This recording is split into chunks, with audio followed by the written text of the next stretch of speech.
네, 지금은 조식 먹을 시간이지만 석식처럼 풍성하고 다양하게 토론을 펼쳐보는 석식토론, 국민의힘 송원석 의원, 민주당 강훈식 의원과 함께하는 석식토론 시작하겠습니다. 안녕하십니까? 네, 안녕하십니까? 예, 어제 아까 누굽니까? 조홍실 의원한테도 여쭤봤었는데 어제 어떠셨어요? 이거 문자 받고 두 분 다 서울에서 받으셨어요? 아니면은 어떠셨습니까? 먼저 의원님, 송원석 의원님, 예.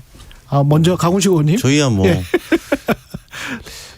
재난 문자가 받으셨어요? 아니라 예. 문자 재난 같은 느낌이었어요. 문자 재난이었다. 예, 이게 무슨 재난 문자가 아니라 문자 재난이었다는 생각이 들고 예. 국민들 많이 놀라셨을 거라고 생각이 듭니다. 그래서 저는 이 후쿠시마 오염수 문제 가지고 여당이나 정부에서 가짜 뉴스 하지 말라고 야당한테 이렇게 많이 지적하는데요. 제가 볼 때는 정부발 가짜 뉴스 문자 피싱 사건이다 이렇게 생각 들 정도로 사실은 이게 황당한 거잖아요. 그리고 구체적인 내용도 없고 아침에 사이렌 울리듯이 막 사이렌도 울리고 또 문자도 그렇게 왔는데 네. 그래서 그거가 뭐 구체적으로 어디로 대피하라는 건지 뭘 어떻게 하라는 건지 위기 상황인 거라고 느끼게나 해놓고 아무런 지침을 주지 않아서 굉장히 혼란만 가중시켰다고 생각이 됩니다. 송원석 의원님. 예, 문자 보낸 것 자체에 대해서는 참 문제가 많았다고 생각을 합니다. 네. 특히나 이제 끝나고 난 뒤에 이후에 이것이 오발령이냐 해제냐 그다음에 행안부하고 서울시하고 책임이 어디 있느냐 이런 이야기들이 나온 것 자체는 사실 정부 입장에서는 그렇게 행동하는 것은 조금 무리가 있었다 이렇게 생각이 됩니다. 그런데 지난 한 5, 6년 정도 아마 민방위 훈련이라고 하는 게 우리 기억에서 사라졌을 겁니다. 사실 이제 그런 부분들이 사전에 여러 단계에서 훈련을 거침으로써 어떤 상황이 비상 상황이 발생했을 때 사람들 하여금 정상적인 행동을 하도록 해주는데 예. 그런 부분들이 전혀 실시되지 않았었다. 예. 그것이 경우에 따라서 우리가 해석하기에는 거짓 평화 쇼에 우리가 좀 놀아난 측면이 있지 않았을까. 그것의 어떤 연장선상에서 우리가 좀 반성해 볼 점이 있지 않나. 그래서 향후에는 아마 굳이 한다 그러면 이런 발령을 하게 되면 일본의 제이 얼러트 이야기가 나오던데요. 예. 왜 문자 발송을 하는지 어디로 대피하는지 이런 그렇죠. 부분에 대해서 사전에 예. 명확하게 국민들한테 알려줘야 될 필요가 있고 그런 훈련들을 좀 할 필요가 있다. 이런 생각이 들어요. 민방위 훈련을 다시 하자? 민방위 훈련을 다시 하자라고 하는 취지가 아니라 민방위 훈련과 같은 위급 상황 시 비상 상황 시에 어떻게 행동해야 되느냐에 대해서 이런 부분들이 국민들은 지금 잘 모르고 있거든요. 그런 부분에 대한 것을 좀 훈련할 필요는 분명히 있지 않느냐 하는 거고요. 예. 문자 보내는 거 가만히 생각을 해보시면 코로나 시기에 과잉 문자 때문에 굉장히 고생을 많이 했어요. 어디 이제 차량을 타고 이동을 하다 보면 어느 지역에 들어가면 그 지자체에서 보내는 코로나 상황에 대한 또 환자 발생에 대한 이런 부분들에 대해서 계속 문자가 너무 많이 들어와서 사실상 재난 문자 알려져 드리는 그 자체가 굉장히 좀 가치가 좀 떨어진 그런 부분들도 있었거든요. 그런데 이번 사태 같은 경우는 굉장히 중요한 부분인데 사실은 제대로 인지를 못하고 한 경우도 있었고 그래서 이런 부분에 대해서는 향후에 조금 총체적으로 한번 점검이 필요한 부분이 아닌가 이렇게 생각합니다. 이게 심각하다고 판단하는 것은 위성을 예고했었잖아요. 예. 그러니까 이게 갑자기 생긴 문자거나 갑자기 생긴 상황이라는 것처럼 우리가 이야기하면 안 될 것 같아요.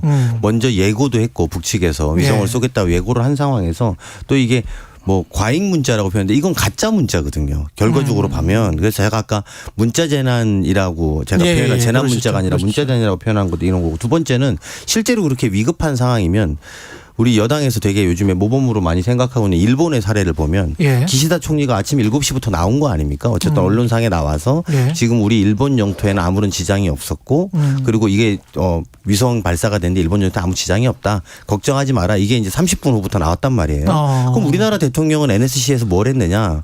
윤석열 대통령이 NSC 안 갔단 말입니다. 그러니까 대통령이 어쨌든 제일 중요한 대통령의 책임이라는 게 역사적인 가치를 지키고 영토와 국민을 지키는 거란 말입니다. 그러면 국민과 영토를 지킨다는 측면에서 보면 이런 정도의 사이렌을 울리고 위성 이렇게 문자를 보내고 응급 문자를 보낸 상황이라면 대통령이 나와서 설명을 하든지 아니면 적어도 오세훈 시장이 나와서 설명을 해야 되는 것 아닙니까? 근데 아무런 책임 있는 사람은 설명이 없었고 그 뒤로도 한참 있다가 오후에 기자회견 정도를 오세훈 시장이 한 것도 저는 국민들로서 납득하기는 좀 어렵다 이렇게 생각이 좀 들고요. 오히려 그 아까 제가 잠깐 말씀드린 것처럼 이렇게 뭐 오세훈 시장은 그렇게 그 기자회견에서 그렇게 말하는데 과한 대응은 나쁘지 않다 이렇게 이야기하는데 그거는 오히려 일본 오염수 방류에 대해서 과한 대응을 국민들은 원하고 있는 겁니다. 그러니까 과한 대응 국민들의 걱정하는 것에 대해서는 과한 대응을 하지 않고 예고됐던 문제에 대해서는 과잉 대응 또는 가짜 대응을 함으로 해서 국민을 혼란스럽게 빠진 것에 대해서는 매우 혼란스럽고 정부가 오히려 무능한 것 아니냐라고 평가할 수밖에 없다라고 생각이 듭니다. 그 지금 여러 가지 할 얘기들이 많이 있네요. 많이 있는데 지금 이 부분이 그 북한의 위성 발사라고 이렇게 아예 그 단정하는 것도 굉장히 문제가 있다고 봅니다. 실제로 북한은 위성이라고 했지만 실질적인 위성으로서의 역할보다는 어떤 미사일이랄까 뭐 ICBM과 유사한 그런 기능을 하는 북한 주장 발사체 이렇게 볼 수가 있는 거죠. 우주 발사체라고 아마 그렇게 얘기를 했던 것 같은데 위성이라고 이제 사전에 예고를 했다고 하지만 우리 정부에서는 그렇게 보고 있으니까 이것을 위성이라고 얘기를 단정하는 것은 좀 문제가 있다고 보고요. 실질적으로 우리가 고민해야 될 부분은 뭐냐면 북한은 아직도 적화 통일이라고 하는 그런 야욕을 버리지 않고 지금 수십 년째 계속 같은 행태를 하고 있다라고 하는 그 부분이 사실 중요한 것 같아요. 근데 그 부분이 지금 논의의 대상에서 좀 사라져 있는 것은 좀 우리가 좀 반성해야 될 부분이 아닌가 이런 생각이 듭니다. 그래서 우리가 얘기하는 게 북한은 어쨌든 경우에 따라서 무력 침공에 의한 통일도 아직도 거치지 않고 있는 것이고 그리고 우리 내부의 어떤 혼란과 분열이라고 할까요? 이런 걸 조장하려고 하는 그런 부분들이 과거에 우리가 많이 배웠던 통일전선 전술이라고 하는 측면에서 상당히 많은 부분들이 좀 문제가 있는 부분들이 있다고 보여지거든요. 그런 부분에 대해서도 좀 고민을 해야 될 부분이 있다라고 봐요. 송원수 의원님 말씀이 맞죠. 그러니까 북한의 안보 위협에 대해서 누가 대응을 잘하자 이것에 대해서 여야 또는 국민 누가 반대하겠습니까? 저는 그건 당연히 강력한 대응을 할 필요가 있다고 봅니다만 위성 같은 경우에 1차 발사체를 어디에 떨어질 것까지 북한이 예고했단 말입니다. 그리고 그게 우리나라 영해도 아니고 공해상에 떨어질 거라고 예측했어요.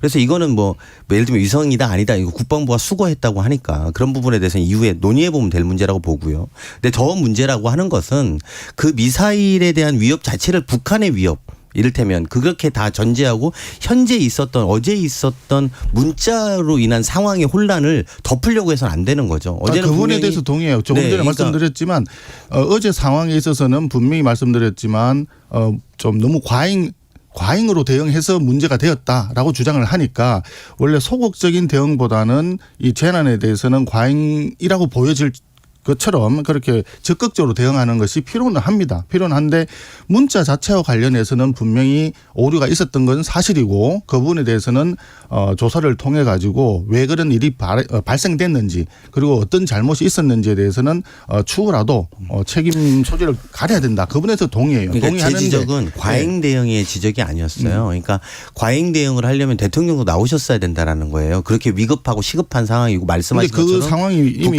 단기간에 끝났기 때문에 그러니까 북한의 미사일 위협이라고 느꼈으면 대통령께서 나오셔서 일본의 기시다 총리처럼 7시에 나와서 이야기를 하는 것이 국민들에게 납득이 되는 것이고 일관성이 있어야 되잖아요. 이 행동에 대한 일관성이. 그러면 정말 그게 미사일의 위협과 관련되는 것이면 대통령도 NSC를 가셨어야 돼요. 근데 아침 6시 반에 그렇게 혼란스러운 문자를 보내놓고 모두가 혼란에 빠져 있으면서 그리고 말씀하신 것처럼 북한의 미사일 위협이라고 생각하면 대통령이 나오면 대통령은 안 나타났고 같은 시간에 7시에는 기시다 총리는 나와서 언론에 나와서 그걸 설명했단 말입니다. 우리나라 영해에는 상관이 없다. 근데 우리는 그렇지 않았단 말입니다. 그러니까 과잉 대응도 아닌 거예요. 혼란스러운 대응이었다라는 게 본질이고요. 그것은 저는 정권의 실력, 능력에 대한 문제였다라고 이렇게 판단하고 있는 거예요. 여기까지 하죠. 예, 왜냐하면 후쿠시마 오염수도 있고 뭐 굉장히 많습니다. 현안들이 굉장히 할 말씀 더 하실래요? 예, 넘어가시죠. 예. 말씀을 우리 강의 너무 많이 하시는 것 같아요. 줄여드릴게요.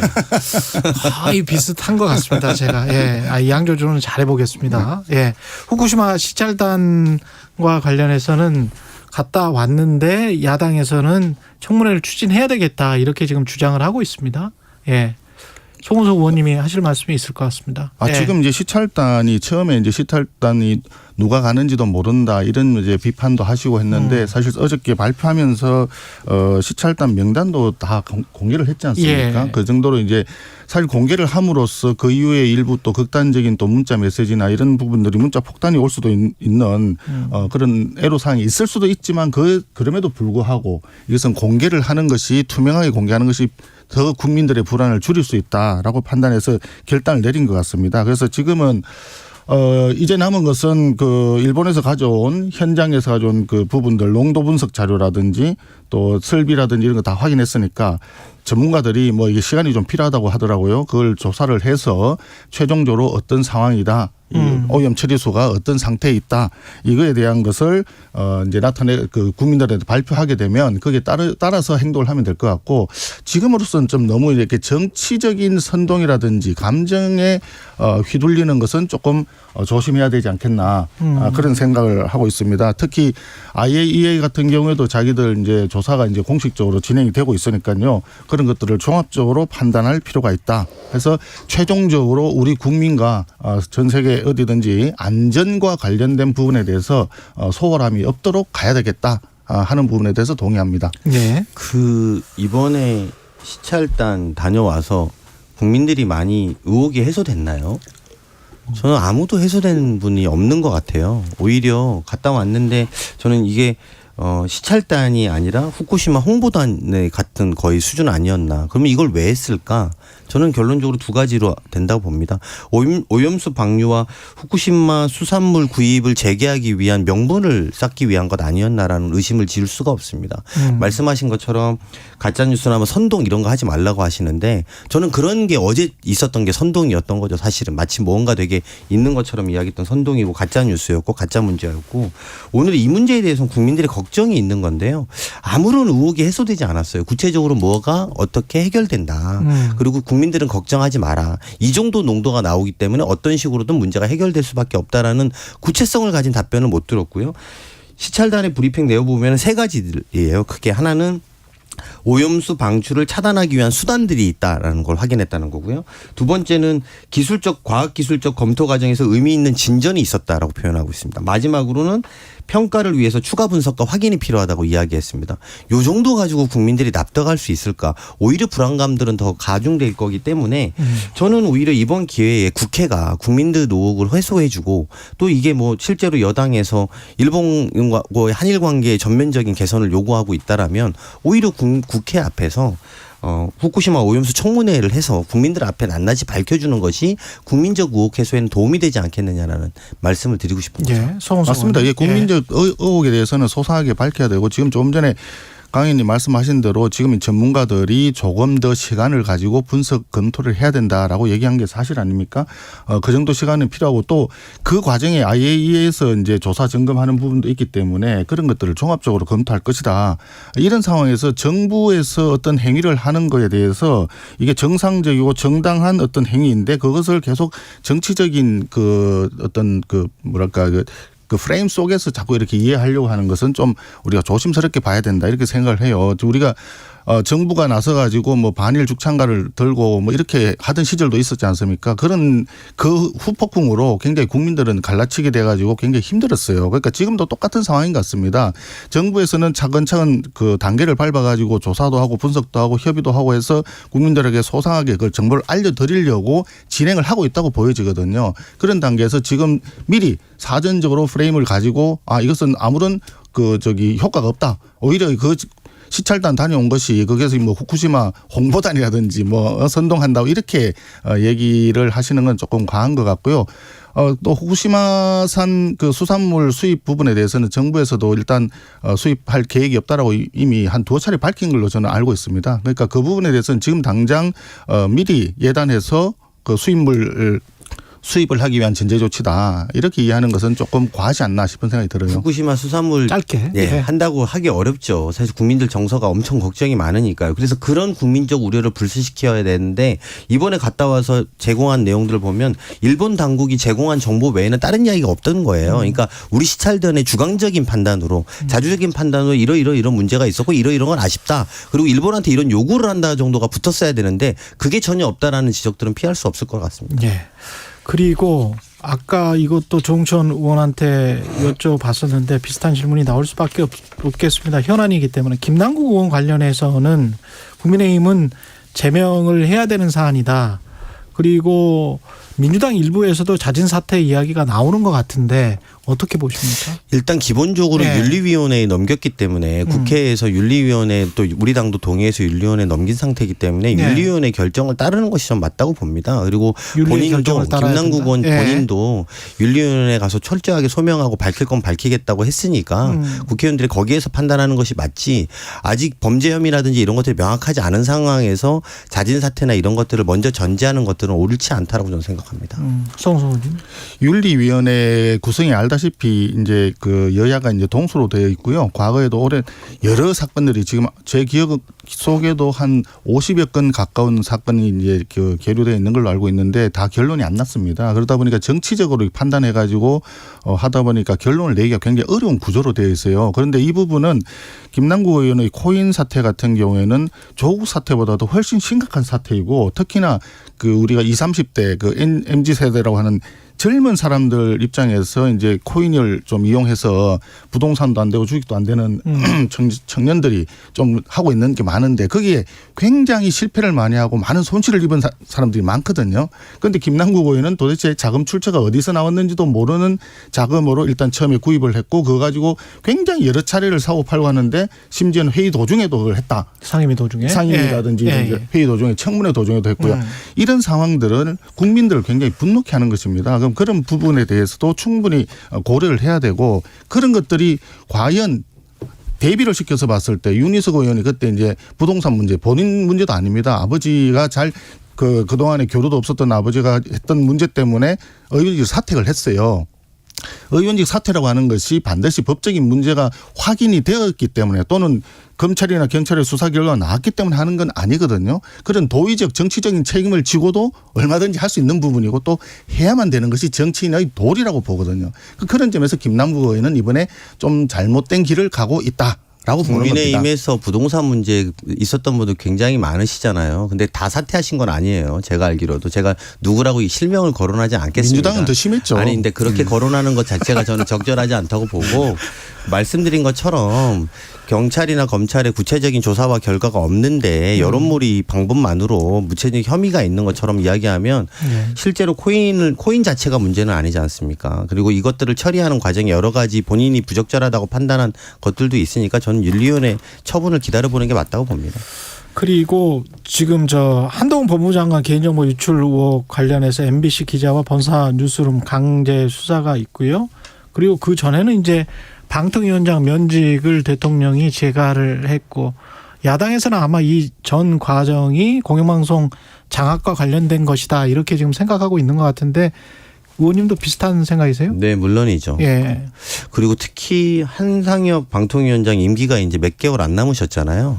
근데 이분을 검찰에 기소됐다는 이유만으로 면직하는 것은 누가 봐도 방송 장악으로 볼 수밖에 없다고 봅니다. 더군다나 이 근거가 국가공무원법에 의거해서 면직한다고 하는데 방통위원회는 특별법에 의해서 그 근거를 처리해야 되는 문제거든요. 그래서 위원장의 면직은 국회의 탄핵소추에 의해서 할 수 있게 되어 있습니다. 그런데 그것을 대통령이 면직안을 제거했다는 방식으로 하는 것은 매우 방송통신위원회를 장악하려는 의도가 다분하고 더군다나 같은 시간에 MBC의 그 기자에 대해서도 그리고 그것을 기자에 대한 문제를 가지고 뉴스룸까지 압수수색해서 들어갔다는 건 저는 언론 장악, 방송 장악을 위한 구체적인 시도들이 진행되고 있다고 봅니다. 수홍 의원님. 예. 방송 장악까지 나가니까 굉장히 많이 나가신 것 같은데 일단 그 기자 이야기부터 좀 MBC 기자 얘기 해보면 그 기자가 지난번에 아마 대통령 방미하고 나온 뒤에 그 발언 바이든 그 왜곡했던 그 발언을 했던 그 저 기자 아니겠습니까? 그 문제에 있는 내용 자체를 그 과하다하게 취재를 해서 방송을 갖고 또 편집 과정에서도 약간의 왜곡이 있었던 그런 부분, 확인되지 않은 자막을 그냥 임의로 이렇게 썼던 부분이 있습니다. 그래서 그런 부분에 관여했던 기자가 정말 공정한 중립적인 언론의 대표 기자라고 볼 수 있느냐. 이게 이제 문제인데, 거기에 또 이번에 보니까 한동훈 장관의 어떤 그 민감한 개인정보인데 그걸 유출을 하는 과정에 또 이분이 또 관여가 돼 있어요. 그러니까 그런 점에서 볼 때는 이 기자 자체가 정당한 언론인으로서의 언론 행위라고 보기 어려운 측면이 있다라고 보여집니다. 그런 부분에 대해서 검찰이 정당하게 압수수색 들어가는 걸 가지고 그걸 뭐 언론 탄압이다 또는 뭐 방송 장악이다 이렇게 프레임 짓는 거는 좀 너무 과한 거짓 프레임이다 이렇게 보여지는 겁니다. 방통위원장도 마찬가지예요. 방통위원장도 지난 정부 때부터 굉장히 편파적인 행동을 많이 해왔었어요. 특히나 TV조선 평가를 하는데 점수 자체를 왜곡을 하고 조작을 했지 않습니까? 점수 자체를 조작을 했고 정상적인 그 보고를 처음에 받았을 때 미치겠네? 시끄러워지겠네? 욕 좀 먹겠네? 이런 이야기를 했다고 지금 알려져 있지 않습니까? 그래놓고 그 다음에 다시 점수 조작을 했는 거는 정확하게 공무집행 방해다 이렇게 보여지는 거죠. 그리고 심사위원 구성을 이렇게 조작하면서 협의 절차를 무시한 이런 부분들은 또 직권남용의 혐의가 있고 그 당연히 기소가 되고 그럴 경우에 정상적인 그 방통위원장으로서 공무집행을 하기가 어렵기 때문에 면직되는 건 당연한 거죠. 이런 비정상적으로 돼 있던 걸 정상화해 가는 이 과정을 가지고 방송 탄압 좀 저는 이해가 안 됩니다. 그냥 뭐 더 잘 아실 테니까 간단하게 말씀을 좀 드리면 윤석열 대통령 징계 받았을 때 똑같은 상황이에요. 네. 방통위원장 현재 상황이. 그래서 네. 어제 면직처분 취소 소송도 하고 윤석열 대통령하고 똑같은 상황이에요. 한상혁 방통위원장이 윤석열 대통령 징계 받았을 때 그때 검찰 탄압이라고 다들 그러셨어요. 야당에서 윤석열 대통령이 지킨다고 똑같은 겁니다. 지금 상황은. 그래서 면직처분 취소 소송도 했고 효력정지 가처분 신청도 했기 때문에 저는 이 결과를 지켜보고 법원의 판단을 잘 따르면 될 거라고 생각하고요. 두 번째는 저는 말씀하시면 송원석 의원님 말씀드리면서 약간 놀라운 건데 기자의 평가를 왜 정당이나 검찰이 합니까? 기자의 공정성에 대한 평가를 바이든이든 날리면이든 국민들이 들었지 않습니까? 국민들 아무도 이해를 못 하잖아요. 아니 그렇지 않습니다. 자막이 이게 사실이 아닌 걸 자꾸 이렇게 말씀하신다 사실이 되는 건 아니고 국민들이 평가하는 거거든요. 그 공정성에 대해서. 근데 잠깐만요. 그럼 그 날리면이 맞아요? 송원석 의원님? 아니 정확하게 어떤 것이 맞다라고 하는 건 아직 알려진 게 없죠. 네, 알려진 건 없는데 그것이 확인되지 않은 것을 자막으로 해가지고 기정사실화시키고 왜냐하면 사람들이 귀에 잘 안 들릴 때 있지 않습니까? 눈으로 보는 것이 이 땡땡은 맞죠. 근데 그 확인을 해봐야죠. 아니 그거는 맞잖아요. 안 맞는 거예요. 그러면 확인이 안 돼 있기 때문에 지금까지 문제가 되는 거 아니겠어요? 그 부분을 가지고 자꾸 얘기를 하니까 그럼 왜곡해서 편집을 했다라고 하는 게 남아 있는 거거든요. 그러니까 말씀드리는 거예요. 그러니까 제가 말씀드리는 건 그 왜곡 편집의 판단 부분은 청취자나 시청자의 몫인 거예요. 그거를 정당이 이건 왜곡했다라고 해서 잠깐만요. 정당이 그것을 결정하는 것이 아니라 그런 부분이 있다는 걸 이야기를 분명히 있지 않습니까? 아니, 그걸 없어요. 그게 있다라는 게 송 의원님 이야기인데 제 말씀은 그 판단을 정치인이나 검찰이 할 게 아니라는 거예요. 그래요. 그러니까. 기자가 자막을 그렇게 들어서 그렇게 쓰면 그게 언론의 자유인 거예요. 그래서 우리 판단을 이렇게 썼는데 그거를 근거로 조작한 사람이기 때문에 우리가 이번에 이 사람을 압수수색한 것이 당연하다는 논리로 가져가는 것은 누가 봐도 이해할 수 없는 것이고요. 그러면 시청자나 청취자는 뭘 들었습니까? 이 땡땡도 아니고 바이든 날리면도 모르겠다고 하시는 정도면 이 방송을 듣는 라디오 방송을 듣는 많은 분들도 판단하실 거예요. 저는 언론의 자유라는 것은 그 기자가 그렇게 판단해서 쓸 권리가 있다라는 것이고. 아니 그 자유하고 방종하고는 구분을 하셔야죠. 방종이 아니죠. 자유와 방종, 자유와 조작, 자유와 왜곡은 다른 거예요. 그걸 같은 차원에서 자유가 있기 때문에 모든 것을 마음대로 할 수 있다라고 생각하는 건 잘못인 거죠. 그러니까 법적 절차대로 하자면 언론 중재위를 가거나 소송을 하면 되는 건데 그것 때문에 압수수색을 했다 이렇게 지금 말씀을 하시는 건 아니죠 설마? 아니 그 압수수색 자체는 그거하고 또 다른 거 아닙니까? 그거 다 다른 거죠. 근데 지금 왜냐하면 오늘의 압수수색은 아까 저 그렇게 한동훈 말씀하셨어요. 의원님이 왜 자꾸 나보고 그러세요? 아니, 똑같은 출연자가 있는데. 아니, 그러니까 아까 우리 저 진행하시는 분이 예. 중립적으로 하셔야죠. 아니 중립적으로 지금 하고 있어요. 하시는 것 같아요. 아까 그래서 지금 의원님한테 그거를 다시 한번 확인시켜 드리려고 하는 다시 거예요. 한번 말씀드릴게요. 예. 두 가지 사건에 예. 그 한 기자가 동일하게 관여되어 있는 걸 보니 예. 그 부분에 있어서는 그 기자분의 기본적인 그 뭐랄까 언론 취재의 윤리랄까요? 이런 부분에 대해서 한 번 더 짚어봐야 되겠다라고 하는 점을 분명히 말씀드리는 겁니다. 그러니까 그게 앞에 거를 말씀하시면 상황이 많이 달라진다는 그거하고 거예요. 검찰 제가 볼 때는 압수수색하고는 다른 문제라는 검찰 압수수색은 거예요. 다른 거예요. 그럼 다른 거죠? 완전히 근데 다른 그거를 거예요. 같이 하셔서 질문드리는 그게 하는 거예요. 뭐냐면 예. 그게 뭐냐면 예. 이거는 분명히 한동훈 장관의 예. 개인적인 정보에 대해서 예. 유출 의혹이 있는 그러니까 겁니다. 그거를 지금 섞어서 말씀하시니까. 아니 제가 말씀드린 예. 두 가지를 다 얘기한 겁니다. 예, 예. 분명히 개인 정보이기 때문에 이것을 유출한 거에 관여되어 있다면 굉장히 문제가 많아요. 그 부분에서도. 예. 그거는 따로. 그거는 예. 다른 부분이고 예. 그 회사에 대해서는 유출했으니까 확인을 해야 되니까 검찰에서 압수수색 들어간 거 아닙니까? 예. 그분은 당연히 맞는 거예요. 그런데 공교롭게도 그 기자가 개인적인 문제가 있어 보인다는 측면이 있기 때문에 말씀을 드린 거예요. 그러니까 그거는 반대로 말하면요. 그렇게 말씀하시면 표적 수사라는 증거가 돼요. 아니 표적사 앞에, 아니 왜 그러냐면 제가 앞에 말씀드린 건 취재 윤리를 얘기한 겁니다. 취재 윤리. 예. 아니 그러니까 제가 듣기에는 오히려 저는 바이든 날리면에 쏜 사람이 이런 문제도 있었기 때문에 날리면 계속. 아니 아까 그 말씀이셨잖아요. 예. 이 땡땡도 모르시겠다고 하시니까 아니, 이것도 그건 확인된 게 없어요. 그건 문제가. 그 확인을 다 국민들이 한 거예요. 판단을 하실 거고 네. 서로 이거 갖고 뭐가 맞다라고 할 필요는 없는 거고. 없어요, 그러니까. 그러니까 네. 그 부분에 대해서 제가 말씀드리고 싶은 건 그 부분에 대해서 그렇기 때문에 그런 사람이었기 때문에 이번에 이렇다라고 이야기하면 옳지 않다는 그렇게 거예요. 얘기한 건 아니에요. 제가 네. 두 가지를 분명히 말씀드렸습니다. 한동훈 장관의 개인정보 유출에 대해서 문제가 있기 때문에 압수수색 들어간 거는 당연히 맞다. 필요하다. 검찰이 예. 정당한 행위를 한 것이다. 그거에 대해서 다른 논의할 필요가 없어요. 그런데 하필이면 개인적인 알겠습니다. 부분에서도 여기까지. 그런 느낌이 든다. 이 부분에 더 그것도 짚어봐야 된다. 이런 정당하진 이야기입니다. 않죠. 예. 표적 수사니까. 그리고 표적 수사는 아니죠. 언론과 관련해서는 제가 더 전문가니까요. 언론은 중립을 추구하는 것이 아니고 진실을 추구하는 것입니다. 예, 그것만 말씀을 드리고요. 이 땡땡은 그렇게 말씀하신 거는 맞아요. 그게 진실입니다. 국민의힘 송원석 의원, 민주당 강훈식 의원이었습니다. 고맙습니다. 네, 고맙습니다. 예, KBS 1라디오 최경련의 최강시사였습니다. 고맙습니다.